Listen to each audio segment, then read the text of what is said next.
रहा है।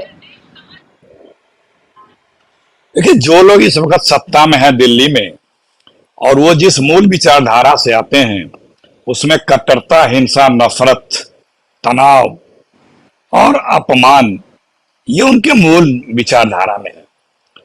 लेकिन जब उनको वही डबल इंजन की सरकार का सपोर्ट मिल गया, तो वो उसका खुला तांडव कर रहे हैं। ये वो प्राणी हैं कि जो लोग इस तरह की कट्टरता, हिंसा में अपने आप को इंजॉय करना फील करते हैं, और ये देश के लिए बड़ा घातक है। पहले भी ये लोग जब से बने हैं, जंग आजादी से लेके अब तक, इनको मौका मिलते ही इस तरह की हरकतें उन्होंने की हैं। और फिर अब एक समय आ गया है कि अब और ज्यादा पानी सर से ऊपर न गुजरे, तो उसके लिए बुजुर्गों ने कहा है कि हिंसक पशु और वो व्यक्ति जिसमें पशुता आ जाए, उसको नियंत्रित करना बहुत जरूरी होता है, नहीं तो सभ्य समाज के लिए बड़ा घातक होता है। तो वो इस देश की स्थिति आ चुकी है।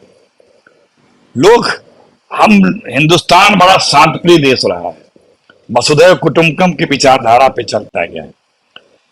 मानव सेवा, मानव धर्म, सहिष्णुता ही सबसे बड़ा धर्म माना गया है। लेकिन आप देखें कि सब लोग भक्ति भाव से हिंदुस्तान में रहते रहे, अपना अपना काम करते रहे। आज अगर श्रद्धा किसी को दिख रही है, तो अपने घर में हनुमान चालीसा पढ़ने की नहीं दिख रही है। डिस्कोर्स बदल गया है, वो एक दूसरे धर्म के पूजा स्थल पे जाके पढ़ने की रवायत शुरू हो रही है। क्यों? उद्दंडता है। क्या कोई धर्म ये कहता है या भगवान की पूजा इस तरह से की जानी चाहिए? अपना उल्लू सीधा कर रहे हैं। और ताज्जुब की बात यह है कि जो संगठन, ये जो बजरंग दल, विश्व हिंदू परिषद आदि इत्यादि हैं, जिनपे अतीत में भी पाबंदियां लग चुकी हैं, इसमें भाजपा का कोई बड़ा नेता नहीं अपने बेटों को भेजता है। कोई नेता, भाजपा का बड़ा नेता का बेटा इन संगठनों में नहीं आता है। और आजकल तो आप कोई भी मीडिया खोल लें, कोई भी ट्विटर, फेसबुक खोल लें, बाढ़ आ गई ये हेट स्पीच की। हथियारों की ट्रेनिंग दी जा रही है, इतनी बातें बोली जा रही हैं, थाने पे चढ़ के बोला जा रहा है। 2 दिन में तो सैकड़ों वीडियो घूम रहे हैं। हमें ताज्जुब होता है कि सुप्रीम कोर्ट के इतने सख्त निर्देश आदेश के बावजूद कि हेट स्पीच करने वालों पे किसी से इंतजार न किया जाए, सुमोटो एक्शन लेके एफआईआर दर्ज के कार्रवाई की जाए। कहीं कुछ नहीं हो रहा है। जिस बरेली शहर को दंगों से बचाया, उस प्रभाकर चौधरी एसएसपी को 10 मिनट में ट्रांसफर कर दिया गया। दूसरा पुलिस अधीक्षक गया, वो कह रहा उन लोगों पे अब एफआईआर नहीं होगा। जो रूट नहीं था, जो एक दूसरे वर्ग विशेष के रास्ते से था, वहां जाकर के उत्पात ही करना था, उनमें तमाम लोग नशे में थे, असलहे लिए हुए थे, उनको फायर करते हुए दिखा। उसको किस तरह से संयमित तरीके से उस अधिकारी ने उस बरेली को जलने से बचाया। और कई बार इस सरकार या पूर्ववर्ती सरकारों ने उस अधिकारी की क्षमताओं का उपयोग उठाया है, इस तरह की चीजों को रोकने के लिए या भेज करके रोकवाने के लिए।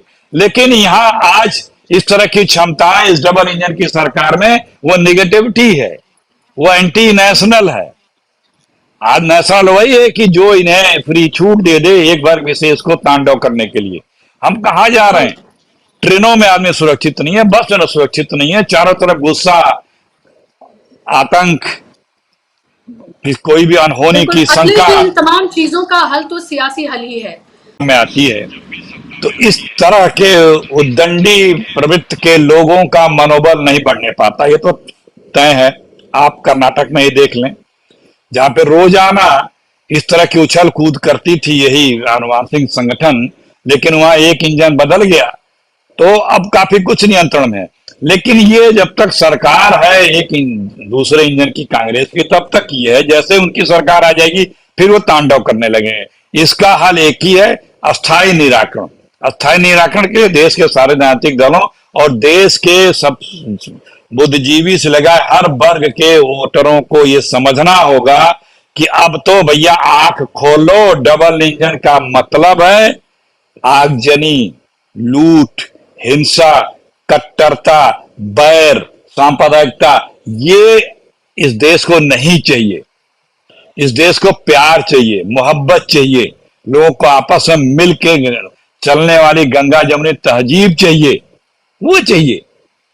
देखिए, होता क्या है, दुनिया में जितने भी कट्टर हिंसक संगठन उपजे हैं, वो उनकी दो मेन विचारधारा आती है।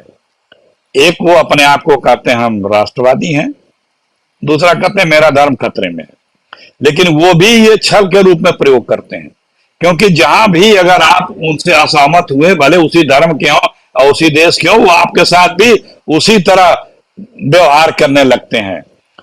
तो और इसका जो सत्ता में बैठे हैं लोग, वो लोग के पास देश की जनता को बताने देने और जो उन्होंने वादों किए थे उसका जवाब देने के लिए कुछ है नहीं। तो आज के तारीख में जो हिंदुस्तान का इतना बड़ा बेरोजगार नौजवान इस देश में खड़ा हुआ है, वो गुस्से में है।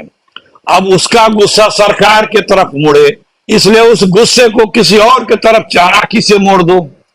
यही हो रहा है, यही कर रही है बीजेपी। क्योंकि अगर उसको फ्यूचर सुरक्षित नहीं मिलेगा, रोजगार कारोबार नहीं मिलेगा, तो उसका गुस्सा नेचुरली सरकार पे आएगा, डबल इंजन की सरकार पे निकलेगा कि हमारा भविष्य कुछ नहीं है, आपने ये कहा था। तो उसके गुस्से को घुमा के अपनी चालाकी धूर्तई से किसी दूसरे तरफ, दूसरे वर्ग विशेष के तरफ घुमा के कर दो। वही ये कर रहे हैं। और इसी बात को समझना इस देश के नौजवानों को कि इससे आप तमाम जो दल है, जागृत तो उन्होंने कर दिया, देश को समझ में आ गया कि देश में चल क्या रहा है और होना क्या चाहिए। लोग इस बात को तो समझ गए हैं, जागृत हो गए हैं। इस यात्रा ने इतना कर दिया, इसीलिए सरकार बौखलाई परेशान भी है। अब आगे का स्टेप है लोगों को जुड़ने का। तो जुड़ने के लिए भी ये जितने राजनीतिक दल हैं, वो भी इस बात को समझ गए, पब्लिक भी समझ गई है काफी हद तक, और वो जुड़ रहे हैं। क्योंकि आप देखें, जहां तक आपने राहुल जी की बात की, राहुल जी ही अकेले ऐसे हैं, सब विपक्ष के लीडर लड़ रहे हैं जनता की आवाज के लिए, जनता के हित के लिए, सड़क से लेकर संसद तक। लेकिन राहुल गांधी ताल ठोक के अखाड़े में उतर के सबसे मजबूती से लड़ रहे हैं, और पूरा सरकार और सरकार की हर मशीनरी राहुल गांधी को कुचलने में पिछले 8-9 वर्षों से लगी हुई है। क्योंकि वो पता है कि यही एक विपक्ष की यूनाइट आवाज ये है। और भी सारे हमारे विपक्ष के जो लीडर हैं वो लड़ रहे हैं, सब कुछ हैं।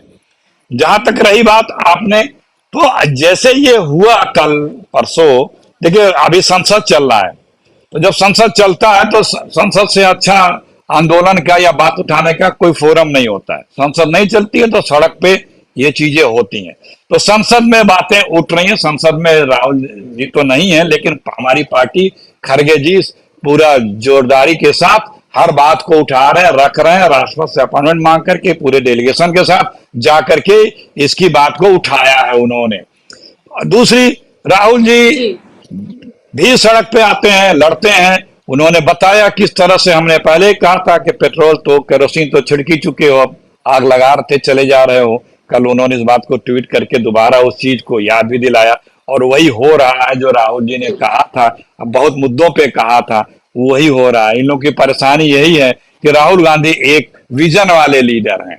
वो जो देखते हैं वही जो बता देते हैं वो भविष्य में होता है।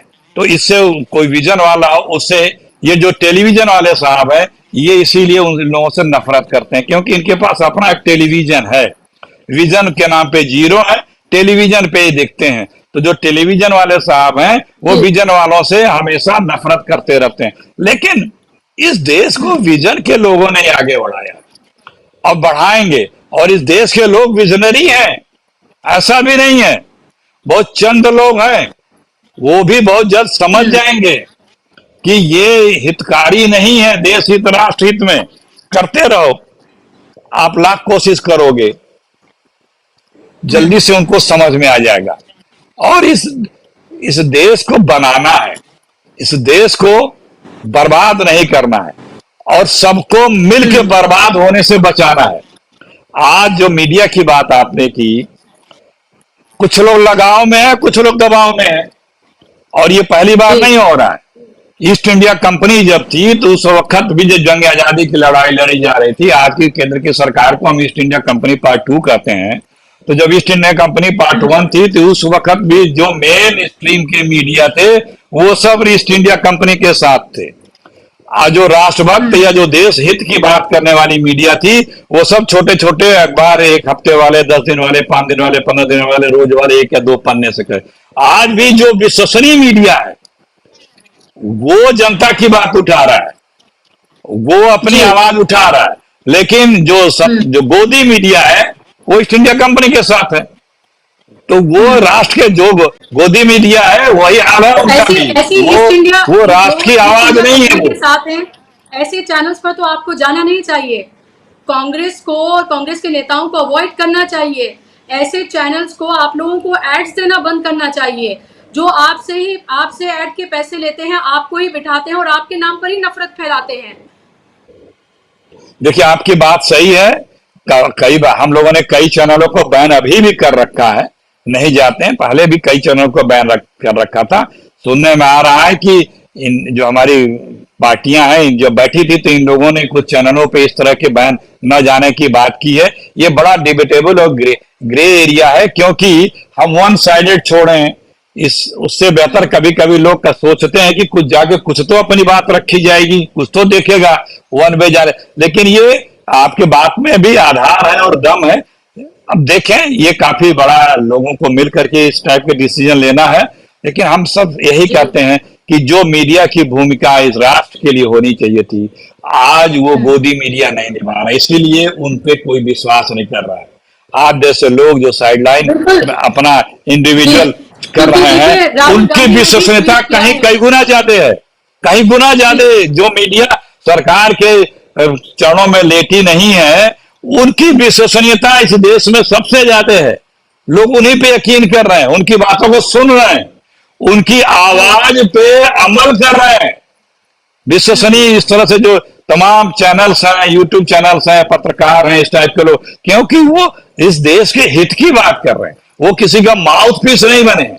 मीडिया एक बड़ा जिम्मेदार राष्ट्र के हित के, राष्ट्र के निर्माण में, समाज के निर्माण में इसकी बड़ी भारी भूमिका रही है। लेकिन वो मेन स्ट्रीम की मीडिया आज वो नहीं निभा पा रही है। बिल्कुल। और देखिए, पत्रकारिता का तो धर्म होता है कि जनता की जो आवाज है वो बने, इसलिए लोकतंत्र का चौथा पिलर उसको कहा जाता है कि उसका धर्म है कि वो जनता की आवाज उठाए। और जब जब सरकार ढुलमुल रवैया इख्तियार करें, वो जनता की आवाज बनकर सामने आए। लेकिन फिलहाल ऐसा होता हुआ नजर नहीं आ रहा है।